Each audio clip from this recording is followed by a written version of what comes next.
Hello, everyone, and welcome back to another book review. This is not an indie book. This book has actually been out for quite some time. This is The Man in the High Castle by Philip K. Dick. What did I think of this book? Well, let's just get that pesky old initial reaction out of the way, and I'm just going to go and say that it's okay. It was just okay. This is a book that really relies heavily on its premise of Japan and Germany winning the Second World War. Far from that, it really doesn't have much to work from after that. Like, there's no real overarching story. It's 4 or 5 stories just kind of commingled into one book, and well, let's just go over this, shall we? I'm not gonna, restrain myself when it comes to spoilers. If you want to read the book, read the book. Otherwise, why would you be here? So first of all, it starts off with children. And all these stories are kind of commingled and mixed together, so there's not just one story and then another and then another and then another. It's all together. So first off, we have Chilton. Robert Chilton? Yeah, Robert Chilton, that sounds right. He is a merchant of old world Americana. Because the Japanese love that shit, apparently. He kind of disappoints one of his clients, and he's kind of just this bother to his other set of clients, and he's kind of a major racist, and he's very flip-floppy as to his views on the Japanese. It's just kind of not all that interesting or engaging, if I'm being perfectly honest. Like, it's a means of exploring, like, the concept of The Grasshopper Lies Heavy, which is this book that is going around in this book, detailing what the author believes would have happened had, Germany and Japan lost the war, which turns out to be nothing like how reality worked out anyway. So, you still got that bit of fiction going on, but there's really not much to Chilton or his character, and him being racist, like, to a fault, just really doesn't work for, like, on a reader scale. So, didn't really care for that character, like, at all. And then we get Mr. Tagomi. He is the Japanese trade minister. I don't know what that job entails. It's very vague in the book, and he's very whatever in the book as well. He's one of the better characters, and definitely has one of the more interesting storylines. But for the most part, it really doesn't lead up to much either. Like, his story just kind of leads up to him standing up to a Nazi, and that's really about it. And I suppose in this world, that's kind of a really big deal. Like, even a lot of the Japanese don't stand up to the Nazis. They just kind of let them do what they gotta do, or what they want to do. And they have this whole accord that Jewish people, if found committing a crime, are taken to the Germans and so on. Tagomi is interesting. Well, Tagomi himself isn't so interesting, but his situation is. And I'll get to that later. So, next we've got Frank Frink. Used to be Frank Fink. He is a Jewish person, and he is technically in hiding, but also not. His story starts out with him being fired, then he gets into business with a friend of his, creating, modern jewelry. And a lot of their story just is them trying to sell this jewelry. And they committed a bit of a con in order to get the money to get started with it, but, they're kind of conning a con man. And, yeah. Their story doesn't really go anywhere. Like, his story doesn't really go anywhere. Like, he gets captured, and the act that Tagomi makes by standing up to a Nazi is him freeing Frank by disallowing Frank to be sent to the Germans, and Frank just leaves and goes back to what he was doing. And that's where we leave him. Then we've got Frank's estranged wife, Juliana. Her story is fairly interesting, but it as well just doesn't really lead to much. Juliana gets kind of in a bit of a relationship with this guy named Joe. And Joe is kind of an asshole. But whatever. Some people are just assholes, and she kind of just has that effect with people. She attracts the jerks. Joe introduces Juliana to the Grasshopper Lies Heavy, and these parts are where a lot of this book really gets going, where you get to know a lot of the ins and outs of what the Grasshopper Lies Heavy is and who the author,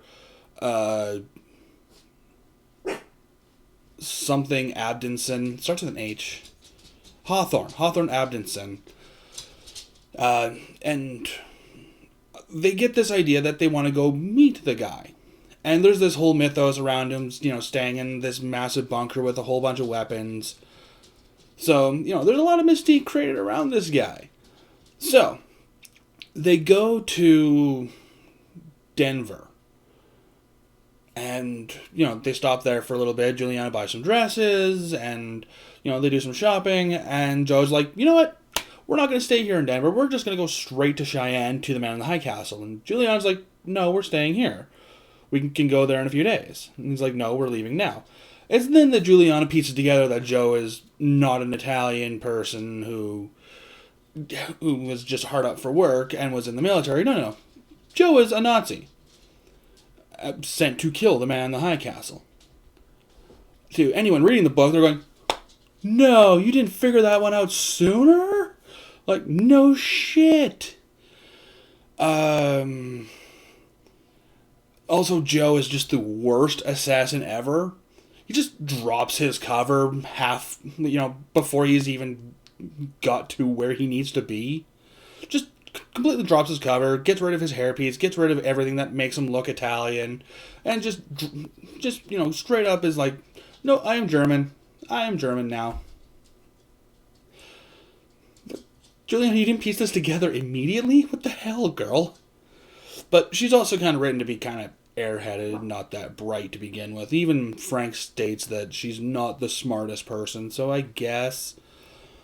But anyway, Juliana manages to kill Joe, and she makes it to Hawthorne Abdinson's place, which is just the little house in Cheyenne.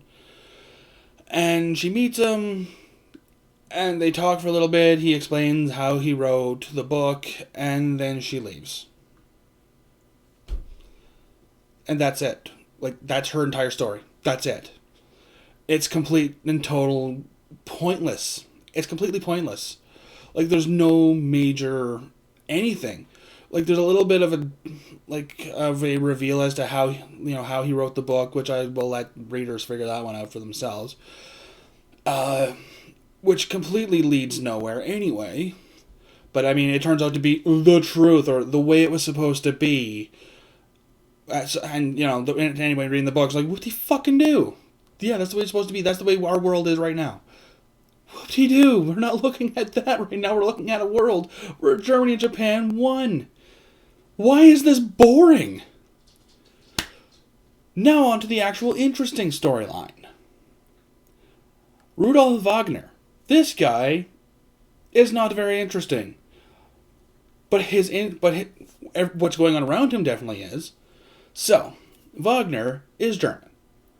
But he doesn't like where his government has gone. He doesn't like where things are headed, and he has a warning to the Japanese. He spends most of the book just waiting for this Japanese general to show up, because the general refuses to fly. He has to take a boat. So, he takes most of the book before he gets there. And then Wagner explains, hey, the Germans are gonna probably try and go to war with you if things don't change. And they'll probably bomb the fuck out of you. And the Japanese are like, okay, we'll deal with that. And at least me as the reader, I'm going, okay, cool, something to hold on to, something to work toward. Wagner goes back, and throughout all this time, you're gripped over the sake that this guy could be picked up and arrested at any time, at any moment. He flies back to Germany, and he's going, I could be arrested like right when I get off there. There's no way they don't know that I'm coming. There's no way that I can keep this a secret. Like, I'm dead. I'm done. But at least I got my mission done. He gets there. He's picked up by his own people. Sigh of relief. And pretty much his entire mission is moot. Because the person who's in charge is probably going to get ousted for the person that they want in charge, who is not going to attack Japan and wants to maintain peace with Japan. So that pretty much led to nothing. And that's kind of the biggest problem that I had with this book, is that nothing led to anything. There's all this build-up. There's this massive build-up with Frank. There's this massive build-up with Tagomi. There's this massive build-up with Juliana and with Wagner. And it just doesn't go anywhere. At the end of the book, you're just left going, that's it? Seriously, that's it? And the sake that you pretty much spend the entire time in Japan occupied area is also a bit of a missed opportunity, because I would have loved to have seen, some characters interact in, say, New York or Maryland or Maine or wherever in the general Nazi occupied area. I would have loved to have seen what that would be like, or at least Dick's impression as to what that would be like. Granted, Philip K. Dick has often gone on record stating that he did not enjoy having to research Nazis and stuff like that, and I don't blame him. I don't enjoy researching that shit either. Hell, most of the way through school, I finally just got done with reading about these idiots. And there was actually supposed to be a sequel, or there was a proposed sequel, but anything that started out as one became something else. And like I said, he hated writing and reading about Nazis, so it just never happened. I think if there would have actually been a sequel, it probably would have, well, I can't even say it would have led to something, because it probably wouldn't have. From what I've read of Philip K. Dick's stuff, it just doesn't lead to anything, and that's almost really upsetting, because he's a very talented writer. I don't know, maybe just like Stephen King, he can't end things properly. I don't know. I found the stuff that really worked really interesting, but it just didn't lead to anything. And that just hurt me, because by the time the book was done, I felt like I wasted my time. And I hated that. I hate feeling like I wasted my time on something. Even with a book that I absolutely hate, I don't feel like I wasted my time on it. I just feel like I've been insulted. This one, I didn't feel insulted. I just felt bored through most of it, because nothing just led to anything, and none of the characters were particularly interesting. Wagner was the closest thing to an interesting character that we got, and even then, it was just half the time. Probably because he wasn't in the majority of the book, because the book didn't really center around him. It was just sort of a situation that him and Tagomi were going through at the same time. Because Tagomi was a bit of a patsy decoy for Wagner and the Japanese general. And Tagomi had his own little storyline going on, and I just didn't care for it. I felt myself, like I said, I was just bored. Nothing led to anything. So, yeah. I'm going to give The Man in the High Castle a 4 out of 10. It wasn't awful, but it definitely isn't one that I will ever read again or recommend to anybody. So yeah, that's about all I got for you guys. So if you like what I do, be sure to like, share, comment. Hell, I'm always up for comments. I don't get very many of them. Well, yeah. See you later.